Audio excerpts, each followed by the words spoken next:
Hey, I'm Mike with 850 Armor Works, and we're going to do a what's in the box here for our jetpack kit. Namely, we have our Rotocast jetpack shell based on the Cam & Leon Death Watch design. You can see we kept in the center triangle and we omitted these areas for customization options. We did retain the center cylinder and the center cover. We have open grate access down here, and on the reverse side, the detailing for the Death Watch specific style on your back, so it can be customized at will. We're going to pick this up again here in a little bit. I just want to go over the other parts of the Death Watch style. If you order this, you can order a Death Watch parts kit or a Rising Phoenix parts kit. You can also contact us for custom parts and configurations because the sky's really the limit. So first are the thrusters, or sorry, nose cones, and these are the cone levelers. They go on the side here. This one practically straight on top. We have all the thruster components and the detail pieces, the piano keys that mold up at the top, back thruster details, these little side hidden details, all the ways that we mount. These are threaded really well too.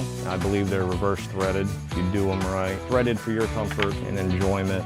Great. Now we have to talk about for just a second what's not included. We're not doing any harness systems anymore. We were initially including the Cam & Leon provided harness. After wearing this for quite some time with my jetpacks, this is just very uncomfortable and painful. It doesn't work very well. My harness is not here with us today, unfortunately, but all you need to set up your own harness is nylon webbing and parachute buckles, and just look at any suspender system, hang a couple of buckles off of your back, and then you can attach parachute buckles onto your jetpack and get it rigged. There's a multitude of different ways to rig a jetpack. We're not going to hold you to any one set method. Research it, talk on groups, talk on forums. There's more than one way to wear your jetpack. Now, with the Rotocast shell, this is what we need to pick back up on and talk a little bit. So if we're going to mount it, we need to open this up. We have Larry's jetpack he's working on, and he's opened up this section right here. You can see there's plenty of space inside the hollow jetpack. So if you position this right, think of fitting in a camelback and running hydration. You don't want to just wear this on your back. If you're going to carry it, make it useful for something. So that's one of the things that we're exploring around here, is being able to stow liquids to keep us functional at events. It's hot right now in this warehouse, but yeah, as y'all can see, that's what you're dealing with and the options. Also, if you open it up, you can start running electricity, you can run wire, you can run electronics, you can run smoke, you can run lights. There's all sorts of little options available. But when you are doing your system, you see he has some little